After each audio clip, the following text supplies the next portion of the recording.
Hello and good afternoon and good morning and welcome back to Automotive Logistics and Supply Chain Live. This session will focus on rethinking supply chain networks. We'll take a look at how companies outside of the industry have reacted to the situation and how this compares with the automotive sector. The crisis has led many companies to consider their long-term supply chain and sourcing and logistics footprints, and the opportunities to rethink how their supply chains operate with a look at the technology, automation, demand planning, and how global sourcing and regionalization might change in the rethink of the supply chain.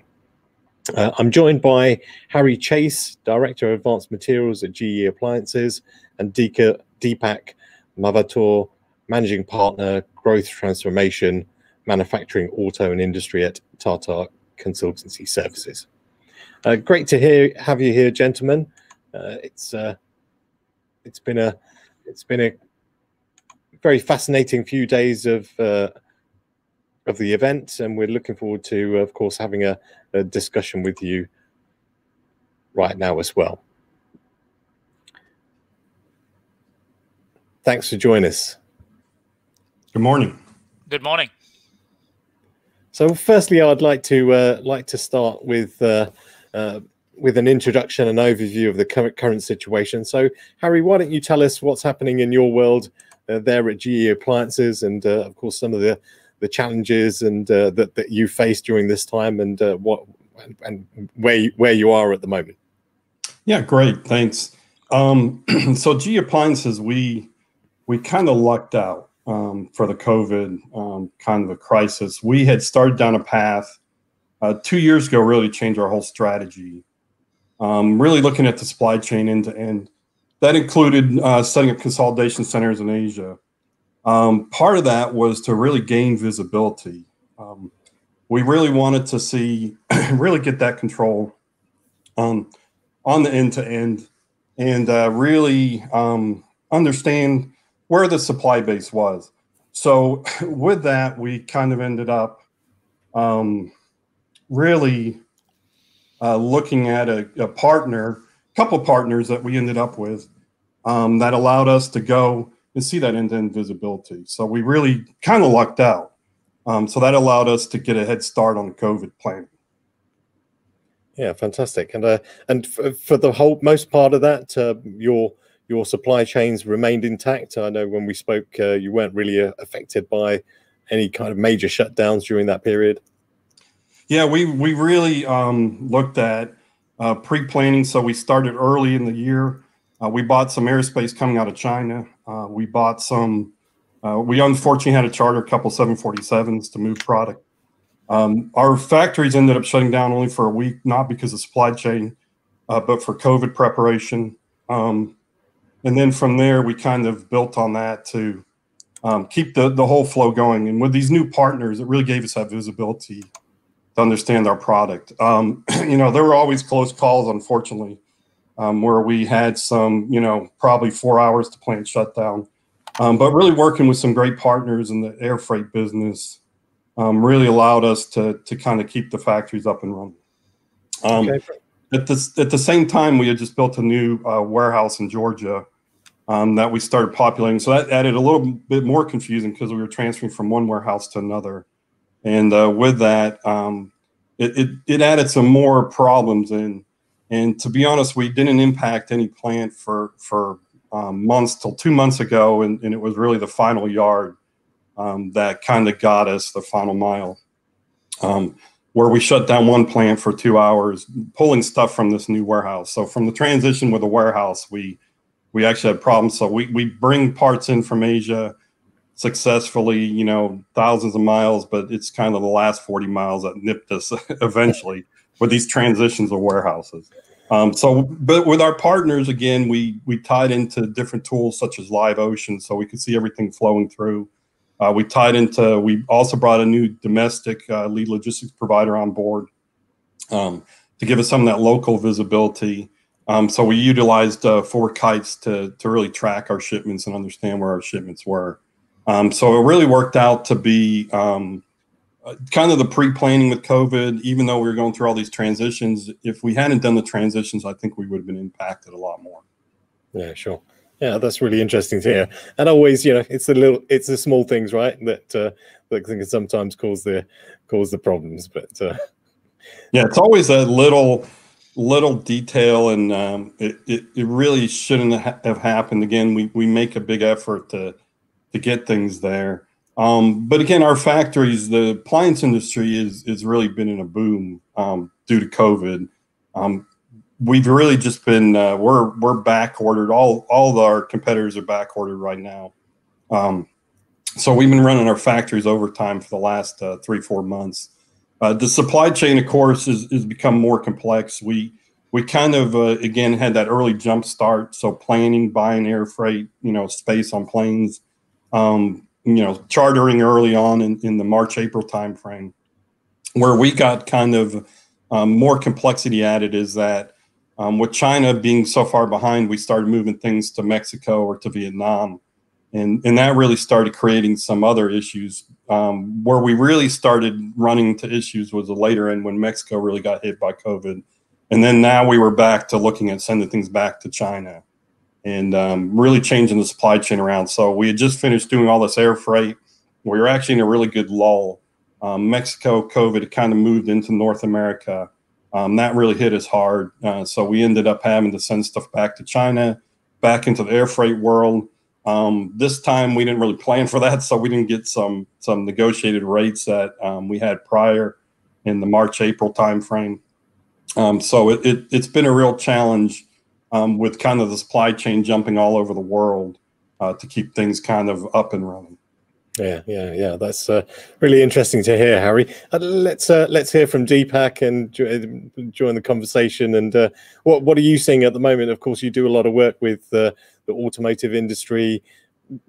What are some of the things that you've seen, and what's happening in your world? Thank you. First of all, good morning and good afternoon to all of you. It's a pleasure to be here. I wish every one of my customer would have had the same luck as Harry, right? But I don't think many of them have had. And as part of my client, we focus on automotive ecosystem as well as the diversified industrial, which includes some of these appliances, right?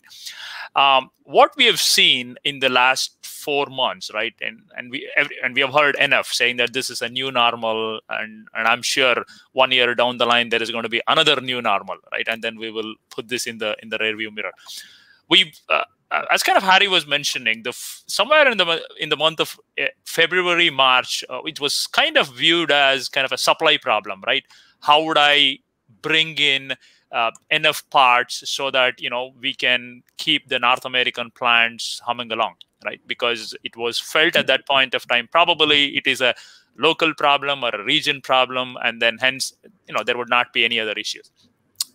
But then soon, unfortunately, everybody started realizing this is a global issue, which means it's getting impacted from all across, both on the supply and the demand side, right?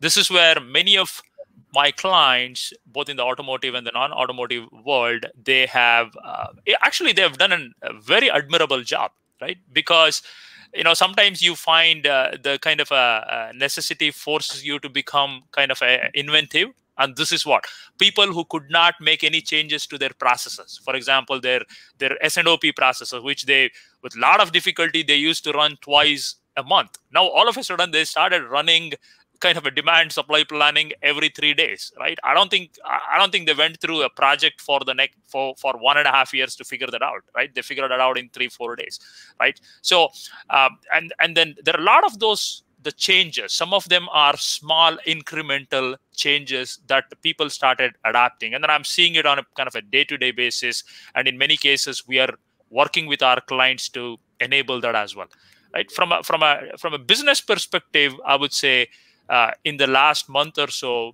most of the automotive, they have come back, right? I won't call the business has come back to normal, but the operations certainly have. More or less, people are operating at 80 to 90% of their capacity, and surprisingly, the demand across the board seems to be strong. Now, everybody is concerned whether this is a blip or whether this is going to be a sustaining phenomena, or this is being propped up because of the various economic incentives, right? So hence there is a caution that the industry is exercising, but things seems to be heading in the right direction. Touch wood, hopefully it will. And the supply chain and the logistics, some of those actions people have taken in the last 3-4 months, and then in many cases we have had the luxury of working with our clients to enable that, has been pretty remarkable in terms of how people have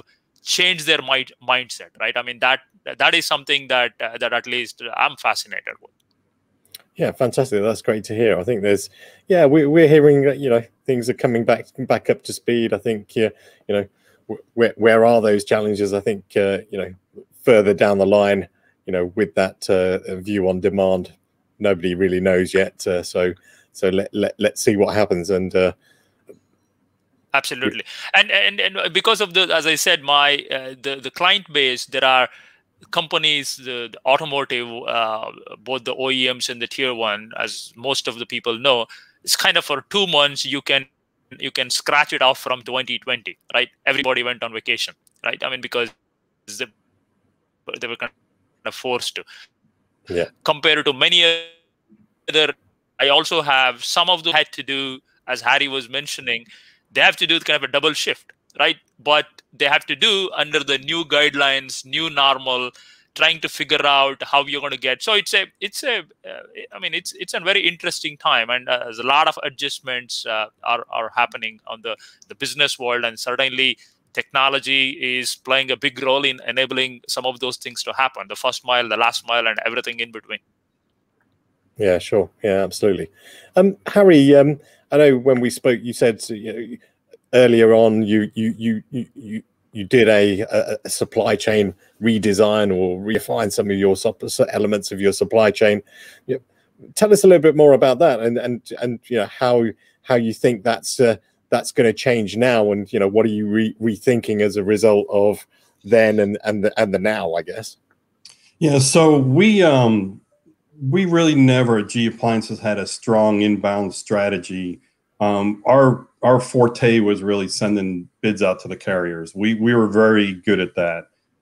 So we had very good costs, and when people even go to DAT tables and look at it, we were kind of the forefront. However, we signed up 40 carriers, but we used over 80 carriers. So there was some leak there. And how we managed it. So we did the good planning up front, but then actually execution, we kind of struggled. So we really looked at stealing stuff from the automotive industry, looking at consolidation centers in Asia. How do we get a lead logistics provider in domestically to help us set up some different milk runs, and really go down the path of learnings from before. These consolidation centers were a big help to us because it allowed us to understand. Before, we didn't know when anything hit a port in a sea container, and sometimes getting data out of a port is more difficult, and the carriers don't send us any data till 3 days after sailing. So with these consolidation centers, it really helped us understand where our product was earlier in the supply chain, and we could take action if needed to kind of fix it. As we go forward, we kind of like the success we had. We're looking at adding more consolidation centers in China, and then maybe over in, we're talking about Japan. Europe, we don't bring many containers from, but we do have a large Italian presence of suppliers there. So we're always looking at how do we kind of manage that better. Going forward, I think, again, in crisis mode, we kind of jumped the gun early, but then we let our foot off the pedal. I think what we do is really keep that strong focus in the pre-negotiations of buying, airspace, because it literally, April, May timeframe, the air market per kilogram, we were paying, $4.50 a kilogram. It went up to $17 a kilogram. I think we would have done a longer term, but we had in our mind that COVID was going to last 2 to 3 months. And so we were high-fiving ourselves maybe a little bit too premature, on our cost control and on our just whole supply chain flow. But I think going into the future, we always talk about emergency planning. We did really good again for short term, but long term, it's how do you sustain that kind of, getting your team, pushing them all the time, getting your supply base, understanding the criticality all the time. So that's something we would go back and look at. How do we keep, full acceleration down? What other tools can we add to help us? We did bring another tool on board for expedites 3 months ago. I wish we had done that earlier. So we partnered with another 3PL that manages our air expedites and our domestic expedites. And we rolled them out a little bit too late. I wish that, in hindsight, I wish we had gone and done that at the very beginning, because we did see the flow of our normal supply chain and we could react to it. But when we got into expedites, it was, we had some visibility, but we were using so many different, we had some key partners, but really what we did is when we got outside of our key partners, our visibility struggled a little bit. And that's one of the big learning lessons is how do we handle those expedite situations better going forward. But I think generally, we were aggressive in pushing some of it. We really focused on Asia a lot. We probably, when we kind of got Asia under control, but domestically, that's where we start struggling. So we're still doing a lot of expedites. We're running team trucks, 3 team trucks a day out of Laredo up to our plants in Kentucky and then into Georgia. Even though think we're clever and we're trying to pre-plan, we're still caught behind that kind of influx of, automotive's cranking up again. There's a real demand for truckers coming out of Mexico. We're trying to put some things in place where we're hurrying to throw dedicated routes in where we're more in control of the trucks versus just, not that our carriers are bad, but they're having a hard time getting drivers. And that the domestic market right now is just really tightening up.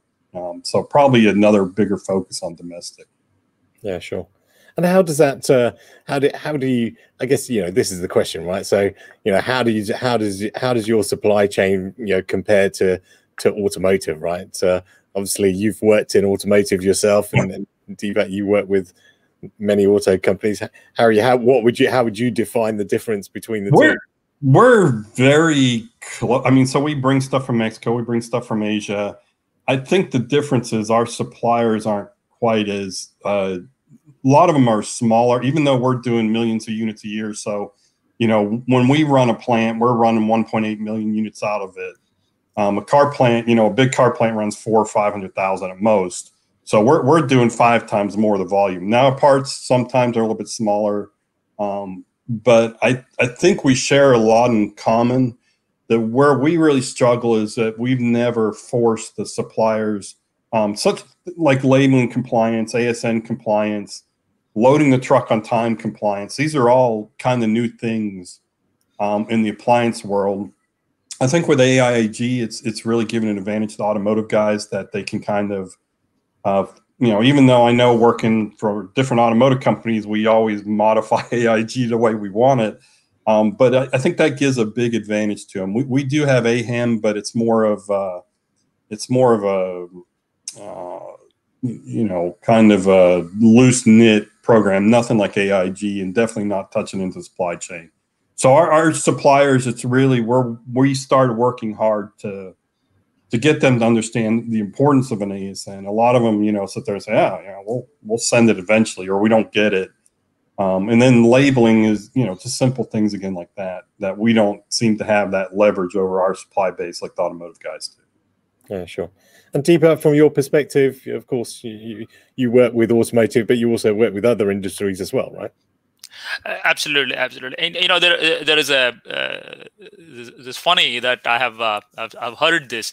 Automotive, I've actually used to work in the automotive industry, both with the tier 1 and then OEM. And then I always used to complain how inefficient we are in terms of our supply chain and the way we manage supply. And then actually I started working for non-automotive but manufacturing companies. They all have kept automotive as a reference point. I said, why?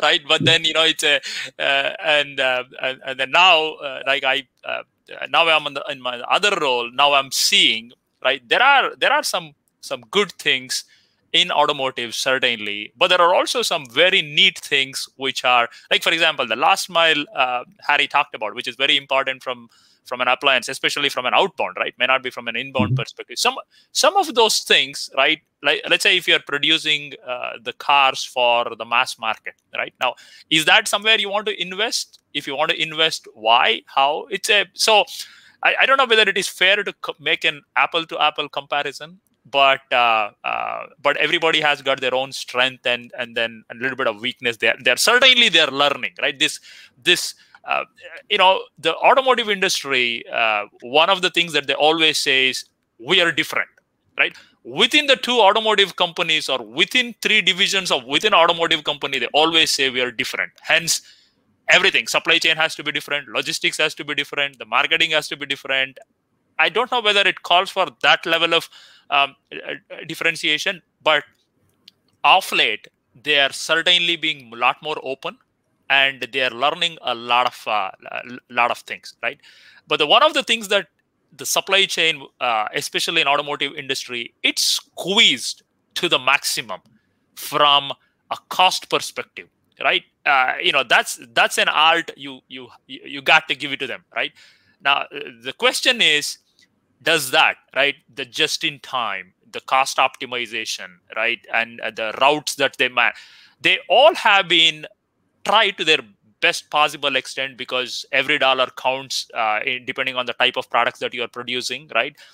Now come a pandemic situation like this, because you have squeezed your supply chain, tier 1, tier 2, tier 3 so much, is it possible that creates some level of brittleness in the entire supply chain, right? I don't know the answer to that, but it's a classic scenario of, right, if I'm in this kind of a pandemic where all of a sudden you realize that, hey, I should have got some buffer, which kind of Harry mentioned, right? In his case, he lucked out, or whatever reason, he was able to negotiate upfront.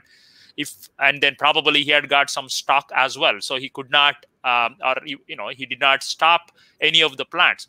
But I don't think everybody else was that lucky, because they had optimized prior, and now that was hitting in a different way, right? All of a sudden, people are starting thinking, is that how I'm supposed to be managing my supply chain? Where is the balancing between just in time and the complete optimization versus the famous word of resiliency, right? So, I mean, that's what we are seeing, and that's how I compare the automotive supply chain with other industries in terms of the good and the bad.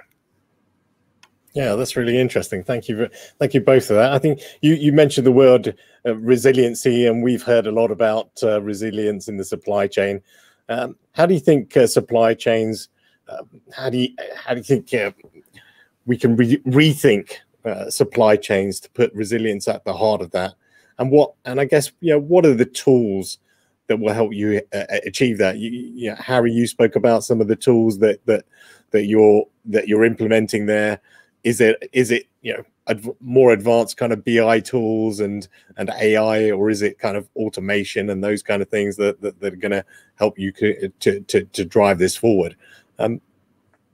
Yeah, I think what we're always looking at, again, this has really changed the world. People are expecting things. Amazon's changed the world. People are expecting to buy a refrigerator the way they want it delivered the next day. That drives us to rethink, again, the whole supply chain, because to be that flexible or resilient, we need somebody closer to us. Or how do we do the final steps right before they come in? Again, kind of borrowing from the automotive industry of how do we set up more local sequence suppliers? How do we do that final kind of differentiation at the very last moment? I think, again, this whole crisis is driven that even stronger in the appliance world. I think to really solve it, I'm an old guy, so I've been in the supply chain for many, many years. You still look young, Harry. I get kind of geeked out over the last, especially 5 years, the technology, the Internet of Things, Industry 4.0, whatever we want to call it, is really starting to change how we can think about the supply chain. And again, just simple things like fork heights, or even a tracking system. As much as you think that's commonplace in the industry, it's still hard. We still only can get like 60% of our carriers on board. Part of that is because everybody's coming to the carriers and saying, I have 5 different offerings for you. There's so many different, there's no standards on tracking, trucks, but the technology's there. And now with even stronger cloud technology and different AI technology, different things coming out there, I can start picking things off. We're really looking at, keeping, again, to do that final differentiation. How do we remain competitive in the United States to manufacture product? So we really started investing a lot in technology, whether it's robots, whether it's AI, what tools can we use? How do we see end-to-end visibility, different software functionality? From my standpoint, I kind of have the internal logistics also of factories. So we've really been on a big push to put autonomous mobile robots in. And we think that gives us an advantage. Even before COVID hit, just to get people to work, and with a turnover of 20, 30% that everybody experiences, and COVID, it's been even worse, the turnover, and just getting people to come to work. Or competing with other industries such as, Amazon's adding, hundreds of thousands of jobs. So for us to be competitive, to bring those people in, we've really started a big push at GA to really look at how do we automate those flows. So we've been working very closely. Simple things, we think we're going to jump ahead of the automotive guys on a lot of things, but we're in the process of developing material replenishment. Has always been an issue. Automotive, it seems to be a little bit more strict. They have a set assembly line, everything flows nicely. They can send an automatic trigger out to reorder material to the assembly line, whether from internal, from a supplier. We tend to have a little bit more difficulty doing that. Just again, from our supply base isn't used to being held to standards of labeling. So with some of the new technology, vision systems, we've actually started, we're close, I hope, to rolling this out, but we've added some AI technology to simple things like we can look inside of a 4x4 bin now, and it can detect a human picking parts out of it. But where we really use the vision system is to calculate volume out of that. And now when the volume gets down to 15%, we can send a signal out to the warehouse to replenish, and then also collect that data to send out to our supply base so we can start streamlining that. So AI is just a fantastic tool that even 3 years ago, we wouldn't be able to do vision systems like this, or even use these mobile robots the way we're starting to, just because, it's such new technology. But it's very exciting times. And I think that'll change the whole supply chain manufacturing base in the United States as we migrate more to the new technologies. Yeah, absolutely. And Deepak, what are your thoughts on this in terms of, using some of these tools? I think, it's fantastic that you're able to kind of, look inside a bin and assess what the volume is, and is that process automatic? Does it give an automatic, or is there somebody kind of monitoring that as well, right? So, yeah. So I know Harry said he's an old guy, but he doesn't look like one. This is the point that I'm observing and fascinated. Right, technology was there. Right, was there, but not in the pervasiveness that we are currently seeing today, right?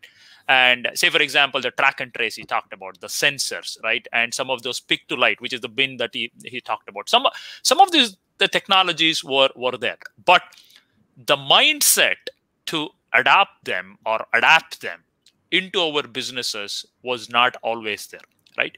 In the last few years, slowly but surely, everybody is moving. You can call it as a network effect. You can call it as, because somebody else has gone, and then hence we want to go, and et cetera, right? Starting from, everything is going to be driven based on the customer experience, right? Starting from that, now that is driving the supply chain and the plant operations and the logistics and everything, and the sourcing, all of these activities to adapt and become a lot more nimble. How do you do that?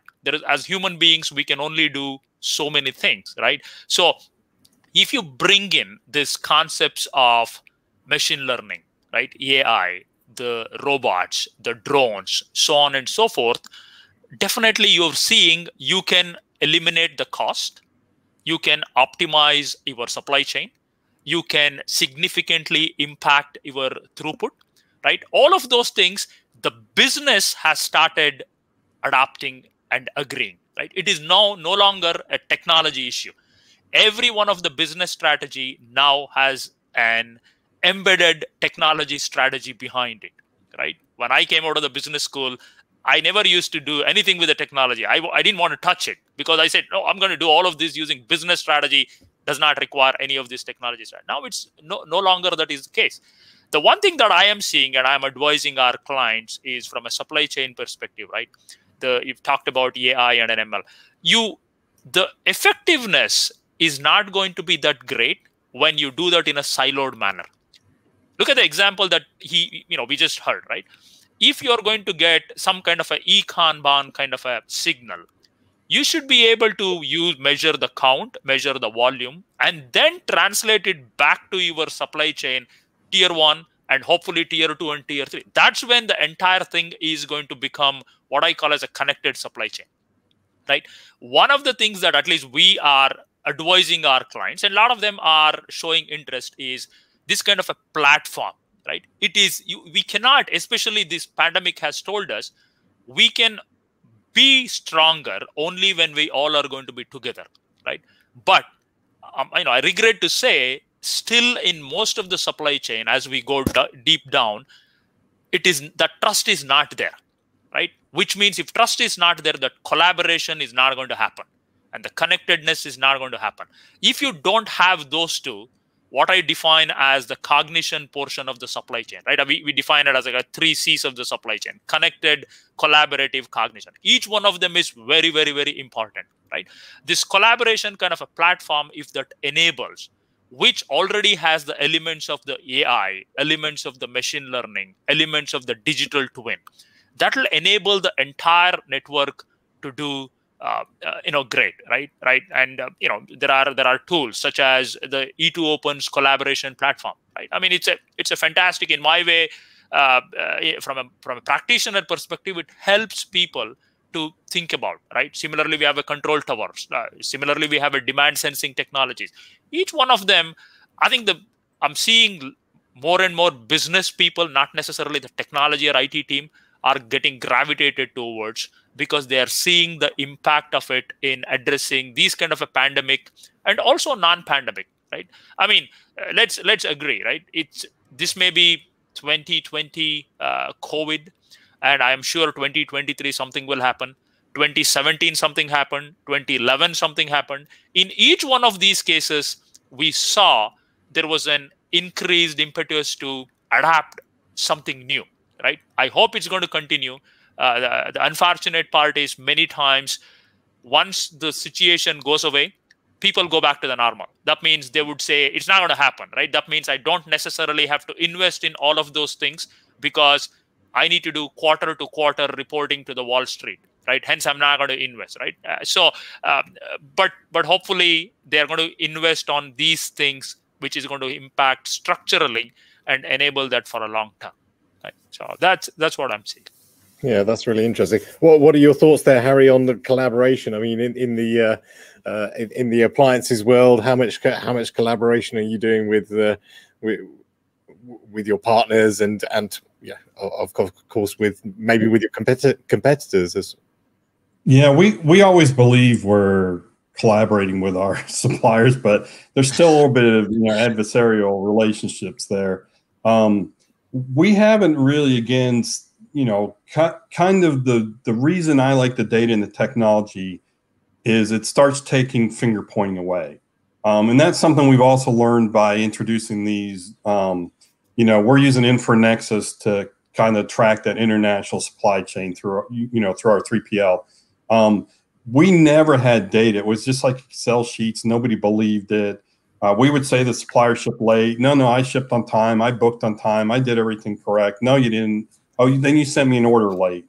With these new tools and these new data points that we're able to collect, it really it makes GE, our planners understand that we can track them. And if they are kind of bullying the supplier for no reason, we now have data points for that. And vice versa, the suppliers are starting to understand that we can see everything. We know exactly when that sea container showed up at their, their plant to be loaded. We know exactly when it arrives to our consolidation centers. So it's nice to get that data. And I think that does drive, with accountability, I'm hoping that drives more collaboration with the supply base.